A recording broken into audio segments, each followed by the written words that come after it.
లక్షలాది మందికి మన తెలుగు మ్యాట్రిమోనీ ద్వారా వివాహాలు జరిగాయి. తెలుగు వారి number 1 choice Telugu matrimony.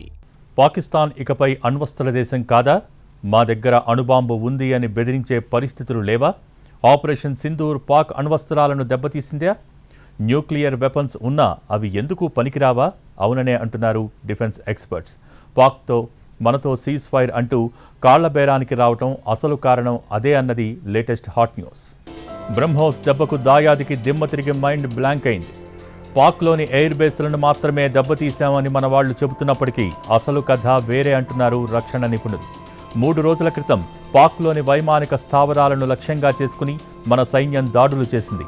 BrahMos, Hammer, SCALP missiles Pak సైనిక స్థావరాలను దెబ్బతీశాయి. అయితే మన బ్రహ్మాస్త్రమైన BrahMos super sonic cruise missile పాక్ను చావు దెబ్బ కొట్టింది.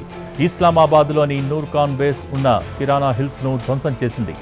మిసైల్లోని పేలుడు పదార్థాలు ఒక్కొక్కటిగా విడిపోయి బంకర్లను నాశనం చేశాయి. పాక్ అణ్వస్త్రాలన్నీ ఈ ప్రాంతంలోని అండర్ గ్రౌండ్ స్టోరేజ్ కాంప్లెక్స్లో ఉన్నాయి. బ్రహ్మోస్ దెబ్బకు ఆ కాంప్లెక్స్ భారీగా దెబ్బతిన్నట్టు శాటిలైట్ ఇమేజెస్తో తెలుస్తోంది. మన దాడితో ఆ అణ్వస్త్రాలన్నీ ఎందుకు పనికి రాకుండా పోయాయని చెబుతున్నారు. వాటి నుంచి రేడియేషన్ లీక్ అవుతోందన్న వార్తలు వస్తున్నాయి. దీంతో అమెరికా నుంచి హుటాహుటిన నిపుణుల్ని పాక్ పిలిపించింది.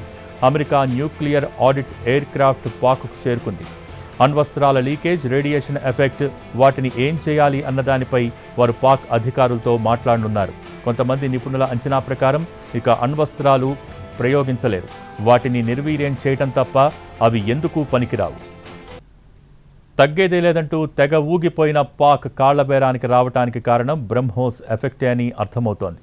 న్యూక్లియర్ బేస్నే భారత్ టార్గెట్ చేయడంతో పాక్ పాలకులు, సైన్యానికి సీన్ స్పష్టంగా అర్థమైంది. మరికొన్ని ప్రాంతాల్లో కూడా న్యూక్లియర్ వెపన్స్ ఉన్నట్టు చెబుతున్నారు. మరి భారత్ వాటిని కూడా టార్గెట్ చేసిందా లేదా అన్నదానిపై స్పష్టత రావాల్సి ఉంది. దీంతో అమెరికా కాళ్లు పట్టుకుని సీజ్ ఫైర్కు భారత్ను ఒప్పించాలని వేడుకున్నారు. అమెరికా రంగంలోకి దిగి నచ్చజెప్పడంతో మన ప్రధాని మోడీ సీజ్ ఫైర్కు అంగీకరించారు. ఇంత జరిగినా పాక్ మాత్రం తమకు ఎలాంటి నష్టం జరగలేదని చెబుతోంది. అణ్వాయుధాలు సేఫ్గా ఉన్నాయని, ఎలాంటి లీకేజీలు లేవని బుకాయిస్తోంది.